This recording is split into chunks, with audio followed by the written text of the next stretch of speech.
Hello, Mrs. McLean here. Welcome to the Design and Technology Year 9 GCSE Curriculum Choices presentation for 2025. Okay, so why study design and technology? The main principle within our school is to develop design and technology capability and your ability to solve problems creatively, which form our key concepts in the subject, and to develop technological knowledge, design knowledge, things like that, which will really help you in everyday life, and you'll start to notice things around you as well.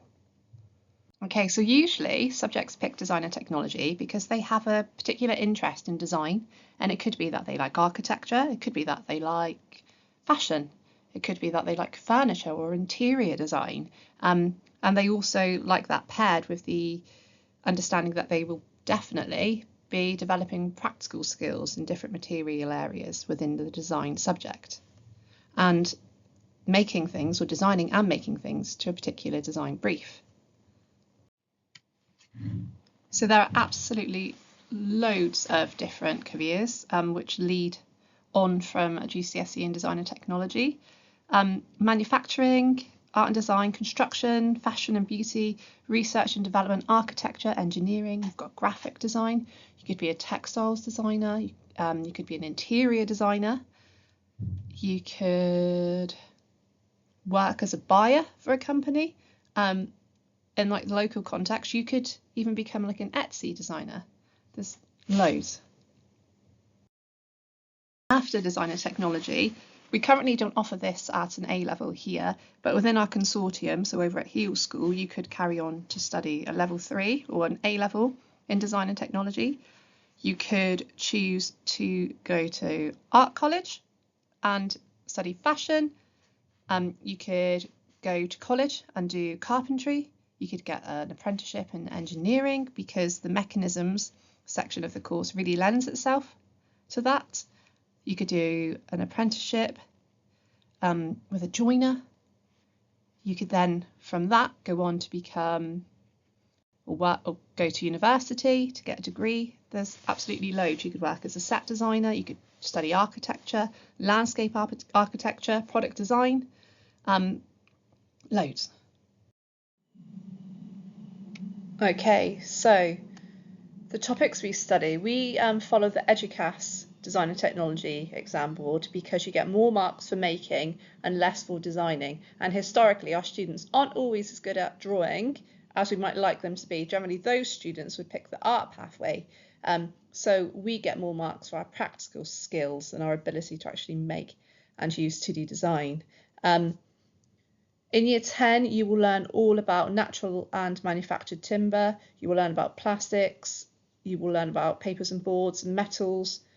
You will also learn about new and emerging technologies, smart materials, mechanisms, electronics, and then you will start your NEA at the end.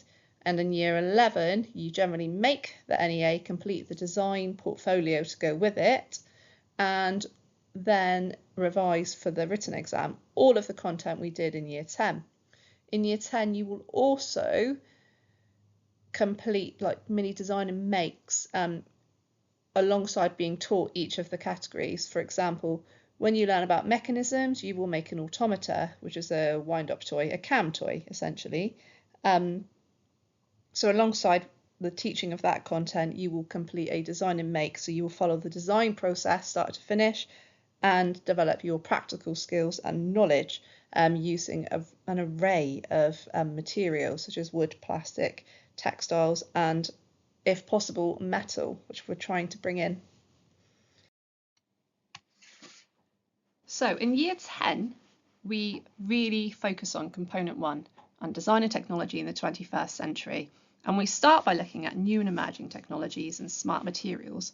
And alongside that, you will develop your ability to draw orthographically, so use 2D design and the laser to cut out like a laser cut box, which we can use to house an electronic circuit board for a diffuser for a light. You then make a shelf at the moment where you develop your skill, your sort of hand skills using hand tools to make a like shelf type unit.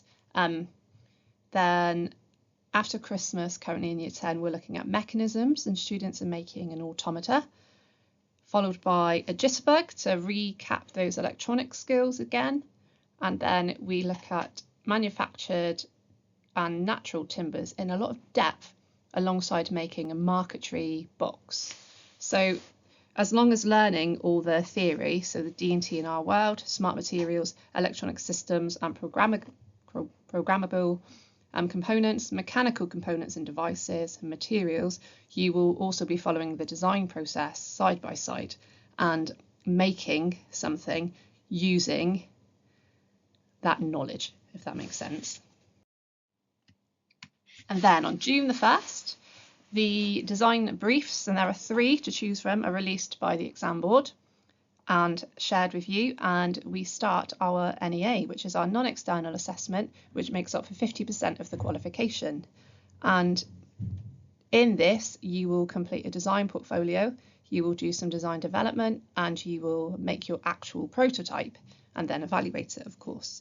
And there are 3 briefs to choose from, and it's completely up to you what brief you choose and whatever you design to make, as long as you know how to make it and it's not absolutely huge.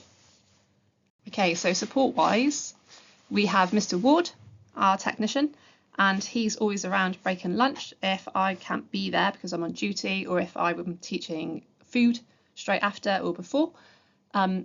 There's lots of stuff on the list here, but we are always happy if you guys want extra support to support you. So one of the most frequently asked questions is, how much is my practical outcome worth? And it's worth a potential 30 marks out of the 100 you get for the non-external assessment, which is essentially your coursework. So 30 for the practical, the other 70 marks come from the design portfolio, your mind maps, your product analysis, your design sheets, your design development and modelling of the potential design, and then the evaluation which comes after. And then in year 11, right at the very end, you will sit an exam, which is worth 100 marks as well on component 1. And they will get added together, and then there'll be overall grade boundaries. I'm in the year 9 area every morning, so if you have got any questions about this course, you know where to find me, or you can equally find me in design and technology. If I'm not there, then I'm up in food. Okay, bye.